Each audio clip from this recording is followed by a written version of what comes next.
Good morning students. આપણે ગુણોત્તર વિશ્લેષણની અંદર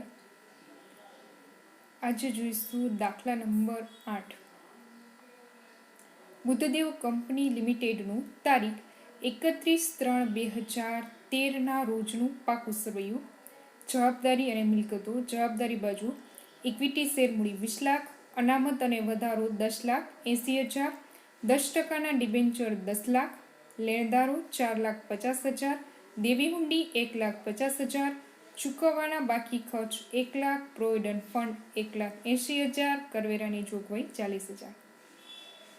મિલકતો બાજુ જઈએ તો કાયમી મિલકતો 15,20,000, કામચલાઉ રોકાણો 10 લાખ, સ્ટોક 7,50,000, દેવાદારો 8,25,000, અગાઉથી ચૂકવેલ ખર્ચ 1 લાખ, અગાઉથી ચૂકવેલ આવકવેરો 10,000, લેણી હુંડી 3,75,000, બેંક સિલક 4 લાખ અને બાંયધરી કમિશન 20,000.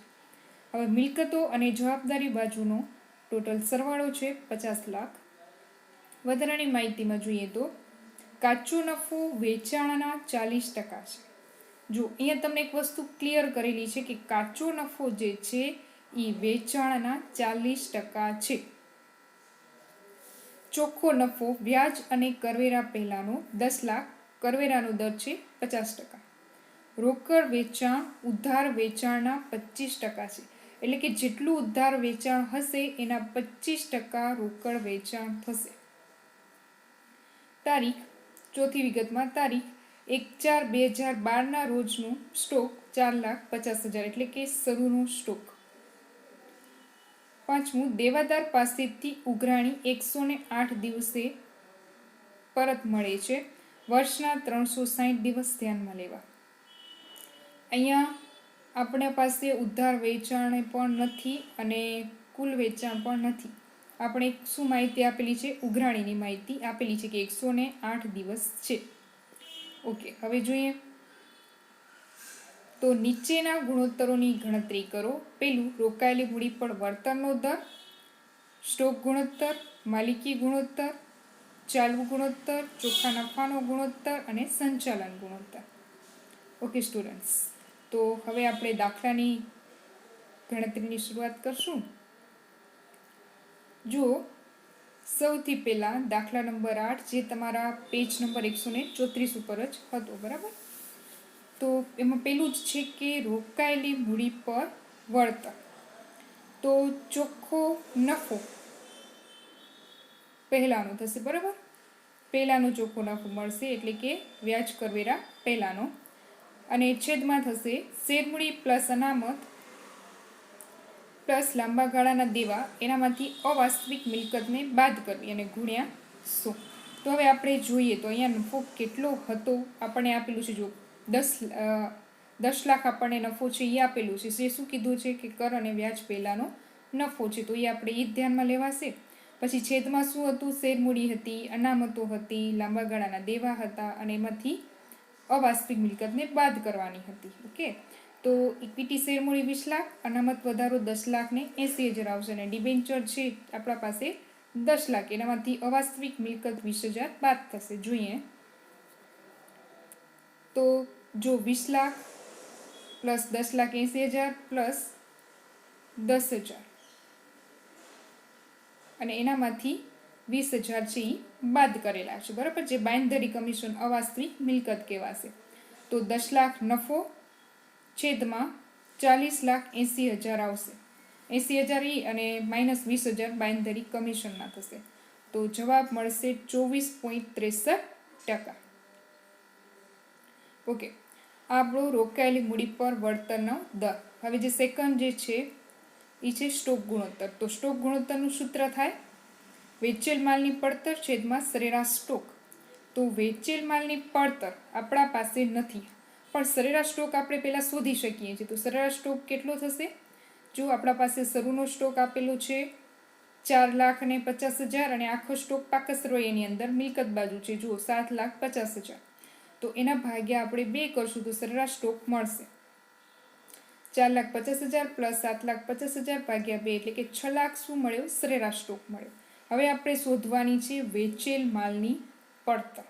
તો વેચેલ માલની પડતર શોધવા માટે સૌથી પહેલાં આપણા પાસે એક વસ્તુ આપેલી છે, જો દેવાદાર ગુણોત્તરને આધારિત એની ઉઘરાણી આપેલી હતી 108 દિવસ. બરાબર. આગળ જોઈએ દાખલાની અંદર તો ઉઘરાણી આપેલી છે, જુઓ દેવાદાર પાસેથી ઉઘરાણી 108 દિવસ આપણને પરત મળે છે, એ વસ્તુ આપણને આપેલી છે. હવે એના આધારિત ઉધાર વેચાણ મળી શકે, રોકડ વેચાણ પણ મળી શકે, અને ઉધાર વેચાણ અને રોકડ વેચાણનો સરવાળો કરો એટલે કુલ વેચાણ પણ આપણને મળશે. તો જોઈએ ગણતરીમાં, જો પહેલાં લખવાનું દેવાદાર ગુણોત્તર એટલે દેવાદાર પ્લસ લેણી હુંડી છેદમાં ઉધાર વેચાણ ગુણ્યા વર્ષના કામકાજના દિવસો.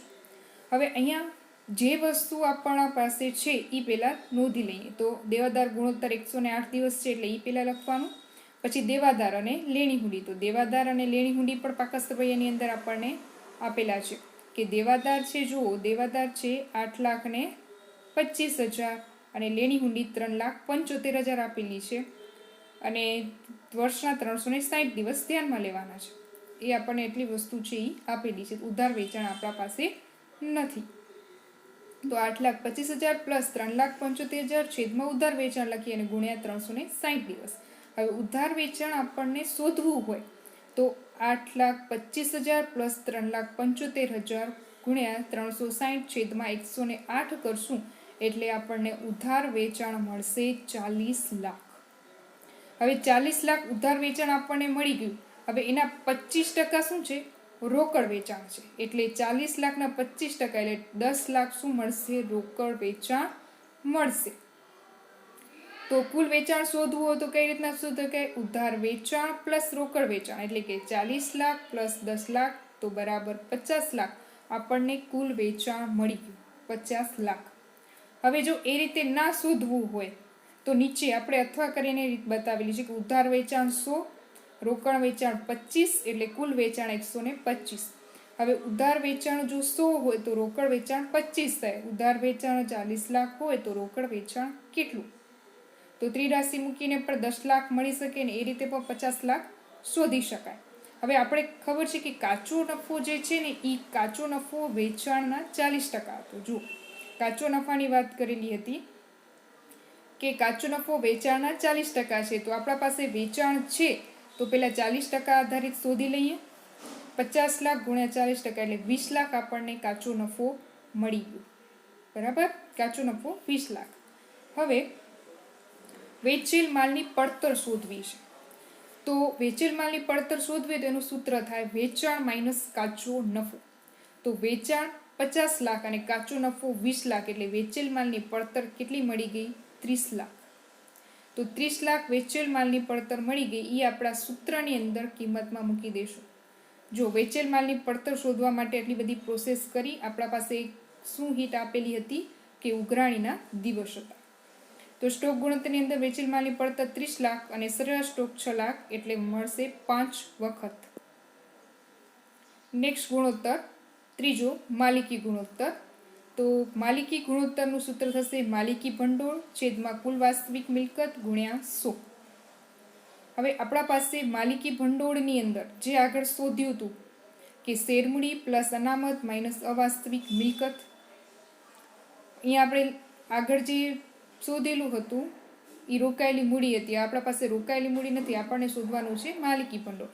તો અહીંયા જે બંને પ્રકારની શેરમૂડી હોય તો એ ધ્યાનમાં લેવાય, અનામત વધારો હોય તો એ ધ્યાનમાં લેવાય. પણ અહીંયા કને આપણે બે વસ્તુ શેરમૂડી છે અને અનામત છે, એમાંથી અવાસ્તવિક મિલકત બાદ કરશું. તો શેરમૂડી 20 લાખ પ્લસ અનામત છે 10,80,000, એમાંથી બાદ કરશું 20 લાખ બાંયધરી કમિશન. તો એ જોઈ લઈએ બાંયધરી કમિશન આધારિત એનો જવાબ કેટલો મળશે. જો 20 લાખ પ્લસ 10,80,000 માઇનસ 20,000 એટલે 30,60,000. હવે આપણે જોઈએ કે વાસ્તવિક મિલકત, તો જે મિલકતો છે એનામાંથી અવાસ્તવિક મિલકતો બાદ કરીએ. તો મિલકતો બાજુ જો કુલ મિલકતો આપણે કેટલી મળી? 50 લાખ આપણા પાસે છે કુલ મિલકતો. બરાબર. તો 50 લાખમાંથી 20,000 બાદ થશે એટલે આવશે 49,80,000. તો આપણે એની કિંમત મૂકી દઈએ 30,60,000 છેદમાં 49,80,000 ગુણ્યા 100 એટલે જવાબ મળશે 61.45%. ઓકે, તો હવે આપણે ચોથા ગુણોત્તરમાં જઈએ. ચોથો ગુણોત્તર આપણો હતો ચાલુ ગુણોત્તર, પછી ચોખ્ખા નફાનો અને સંચાલન ગુણોત્તર. તો ચાલુ ગુણોત્તરમાં જોઈએ તો ચાલુ ગુણોત્તરનું સૂત્ર થશે ચાલુ મિલકતો છેદમાં ચાલુ દેવા. તો ચાલુ મિલકતોમાં જુઓ તો કયા આવશે? ચાલુ રોકાણો. ચાલુ રોકાણો પણ ચાલુ મિલકત જ કહેવાશે. તો ચાલુ રોકાણો 10 લાખ, સ્ટોક 7,50,000, દેવાદારો 8,25,000, અગાઉથી ચૂકવેલ ખર્ચ 1 લાખ, અગાઉથી ચૂકવેલ આવકવેરો 10,000, લેણી હુંડી 3,75,000 અને બેંક સિલક 4 લાખ. તો આ બધી જે વસ્તુ છે એ લેવાશે ચાલુ મિલકતની અંદર. જુઓ તો એનો બધાનો સરવાળો કરેલો છે એટલે એ ચાલુ મિલકત થશે 34,60,000. હવે ચાલુ દેવાની અંદર વાત કરીએ તો ચાલુ દેવામાં કઈ આવશે ચાલુ દેવા? તો ચાલુ દેવાની અંદર લેણદાર 4,50,000, દેવી ઊંડી 1,50,000, ચૂકવવાના બાકી ખર્ચ 1 લાખ, પ્રોવિડન્ટ ફંડ 1,80,000 અને કરવેરાની જોગવાઈ 40,000. તો એ પણ બધાનો સરવાળો છે જ આપણા પાસે. તો બધાનો સરવાળો એનો થશે 9,20,000. તો ચાલુ ગુણોત્તર થશે 34,60,000 ભાગ્યા 9,20,000 એટલે 3.76:1. એ મળી જશે આપણો ચાલુ ગુણોત્તર. એના પછીનો ગુણોત્તર છે ચોખ્ખા નફાનો ગુણોત્તર. તો ચોખ્ખા નફાનો ગુણોત્તરમાં ચોખ્ખો નફો ભાગ્યા વેચાણ ગુણ્યા 100. તો ચોખ્ખો નફો આપણને વ્યાજ અને કરવેરા પહેલાંનો નફો આપેલો હતો 10 લાખ. તો અહીંયા આપણને પછીનો નફો જોઈશે, વ્યાજ અને કર પછીનો નફો જોઈશે. તો એનામાંથી આપણે પહેલાં વ્યાજ અને કરવેરા બાદ કરશું. તો માઇનસ બાદ થશે ડિબેન્ચર વ્યાજ 10% એટલે 1 લાખ, 9 લાખ આવશે નીચે. એનામાંથી 50% કરવેરા બાદ કરશું 4,50,000 એટલે વ્યાજ અને કર બાદનો નફો મળશે 4,50,000. આપણા પાસે વેચાણ પણ છે તો મૂકી દઈએ કિંમત 4,50,000 છેદમાં 50 લાખ ગુણ્યા 100 એટલે મળશે 9% ચોખ્ખા નફાનો ગુણોત્તર. અને લાસ્ટ ગુણોત્તર છે સંચાલન ગુણોત્તર બરાબર વેચેલ માલની પડતર પ્લસ સંચાલન ખર્ચ છેદમાં વેચાણ ગુણ્યા 100. હવે આપણા પાસે વેચેલ માલની પડતર 30 લાખ છે, સંચાલન ખર્ચ નથી, છેદમાં વેચાણ પર 50 લાખ છે અને ગુણ્યા શું કરશું? 100 કરશું. તો આપણે પહેલાં સંચાલન ખર્ચ જોઈ લઈએ. સંચાલન ખર્ચ બે રીતે શોધી શકાય છે, બંને રીત તમને સમક્ષ મૂકેલી છે. કે કાચો નફો છે 20 લાખ, એનામાંથી 50% કરવેરા 10 લાખ બાદ કરે એટલે 10 લાખ આવે. એનામાં પ્લસ થશે ડિબેન્ચર વ્યાજ 1 લાખ એટલે 11 લાખ. એ રીતે પણ મળી શકે. નહીતર સંચાલન ખર્ચ બરાબર કાચો નફો માઇનસ વ્યાજ બાદ અને કર પહેલાંનો નફો બરાબર. વ્યાજ બાદ અને કર પહેલાંનો નફો 9 લાખ છે, જો ઉપર પણ શોધેલું છે. તો એ 20 લાખમાંથી બાદ થાય, કાચા નફામાંથી એ બાદ થાય એટલે 11 લાખ. એ રીતે પણ આપણને નફો મળશે. 11 લાખ આપણે સંચાલન ખર્ચ મળશે. તો 11 લાખ એ અને 30 લાખ વેચેલ માલની પડતર છેદમાં 50 લાખ વેચાણ ગુણ્યા 100 એટલે જવાબ મળશે 82%. ઓકે સ્ટુડન્ટ્સ, આજે આપણે દાખલા નંબર 8 જોયો, બુદ્ધદેવ કંપની લિમિટેડ. હવે નેક્સ્ટ લેક્ચરની અંદર અન્ય દાખલા સાથે મળશું. Take care and thank you.